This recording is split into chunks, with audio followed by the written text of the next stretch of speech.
How do you understand the philosophy of mind? Can you locate it for us in this broad scope of philosophy? Is it a subset of metaphysics? Is it its own discipline alongside? Is it an intersection between epistemology and metaphysics? What do we do with it? Where is it? Yeah, that's a great question, Parker. Well, it actually began, I would say, as a subset of metaphysics, but Hmm. it branched off. And for some time now, I'm going to say for 70 years Mhm. at least, it's been its own area of philosophy. So there are courses in philosophy of mind. You can get a PhD in that sub area. Yeah. But to do it properly, you need epistemology and metaphysics, Hmm. because those are treasure troves of resource to have in place when you approach this field. Yeah. So that's basically got its own vocabulary now and so on, but it does borrow from Yeah. these other historical fields. Okay.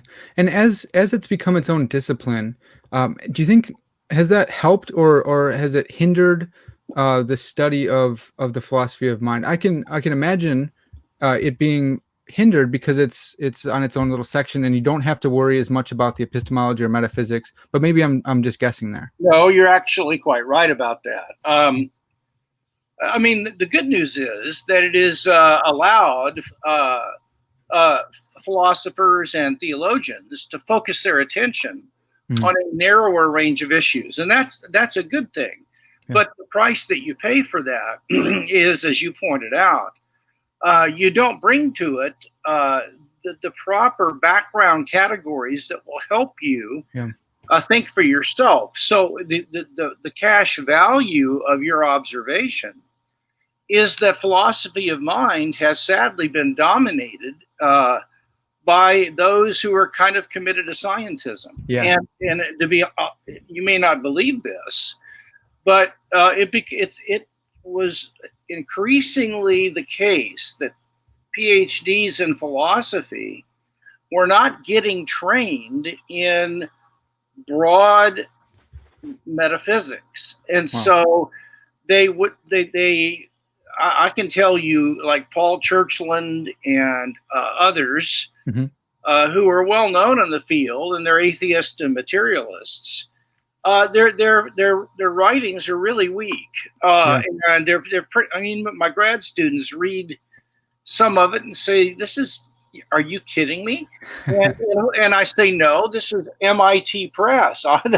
This isn't some Chigger Creek Bible College Press down in Arkansas, Yeah. or whatever. Right. So you're right. It's good news and bad news, but I think it's ultimately bad news. Yeah. Well, is that a hangover? Them not being grounded in metaphysics, is that a hangover from like logical positivism, and they thought that they don't need to, or was that uniquely scientism? Is there a connection between those two that is Well, cut yeah, off? yes, it was a hangover from logical positivism, but logical positivism pretty much went the way of the dodo, Right. but it was replaced with scientism, Okay. and so as a result, science was given virtually by so many philosophers the task and the authority of defining reality, and the Mhm. philosopher's job was merely to analyze the concepts that Yeah. were used in scientific theory or ethics. We don't make claims about what reality. Hmm. We make claims about our talk about reality or Right. our thinking about reality. Well, I'd rather be a bartender, Yeah. than if that's all I'm doing. Right. So yeah, that's what happened. But there's been a revival of metaphysics now going on for probably 30 years. Yeah. Thank God for it. And Seriously. now it's a robust field of its own, and things are getting better. Yeah, that's really good to hear. So as we jump into your argument for God from consciousness, can you help us define consciousness so we have a better idea what we're talking about? Yeah, there are three ways to define it, and then a fourth that.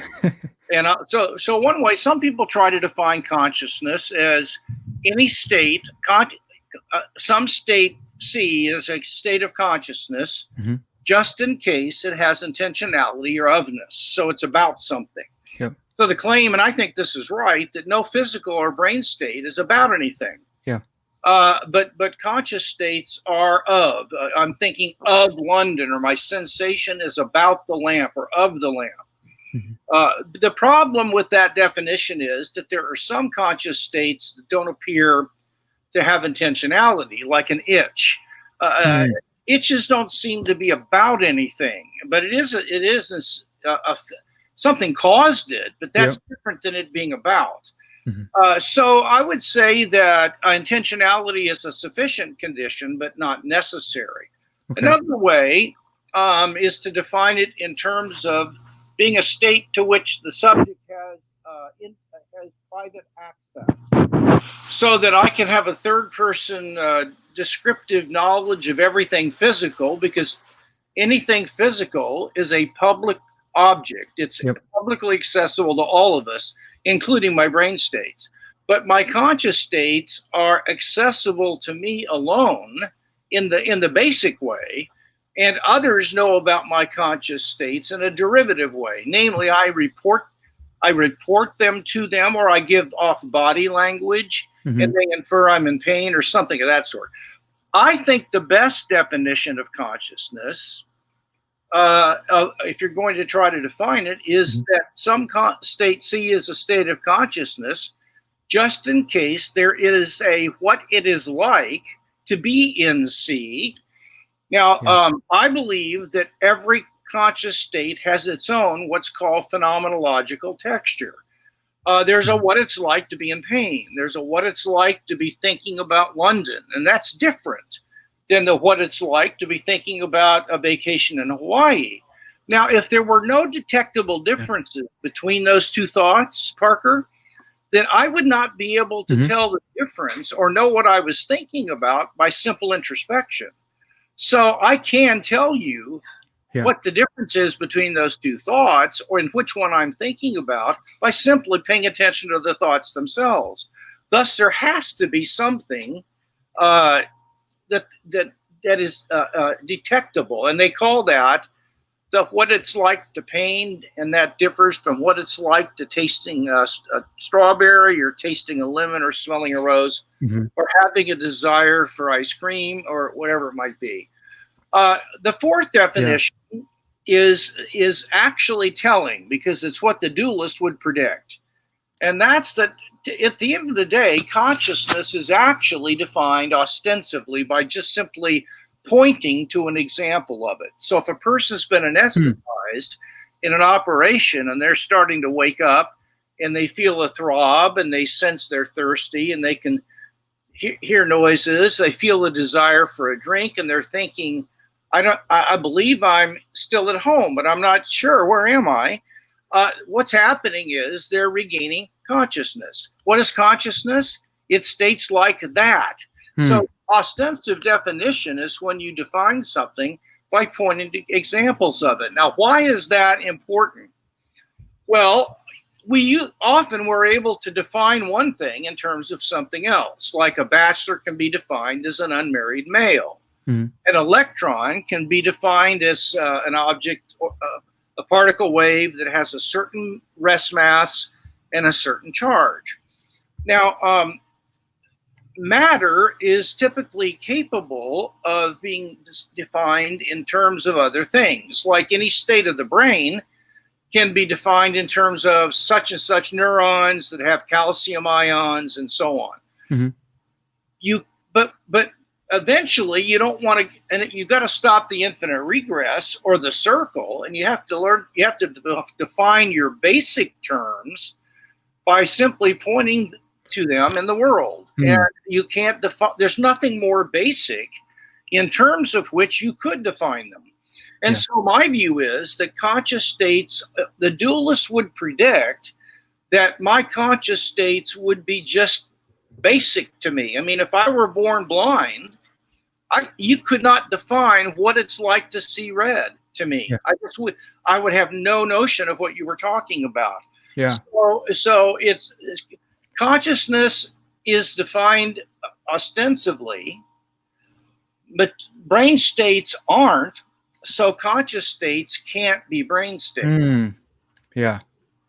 So Yeah. that's just a quick answer to the four definitions. And Yeah, that's really helpful. So for the listeners there, the first definition about intentionality, something that's aboutness, is sufficient, but it's not necessary because, as Dr. Moreland said, you have itches, which don't seem to be about things. Maybe you could argue it's about your skin in this location feeling an itch, but philosophers can eat your lunch on that. So the itch can be a necessary condition even for the itch is the aboutness principle, that third one, that there or sorry what it's likeness. So yes, there's something that it's like to oh yeah, experience an itch. and I have private access to it. Yeah. You actually don't know for sure what it's like for me to feel an itch. Right. Right. You can reason that we're an awful lot alike, and Hmm. by analogy, you can, and so you're likely to know. But I have a way of knowing it. You don't. Right. I'm aware of it. So Yeah. you're absolutely right. I Yeah. agree with you 100%.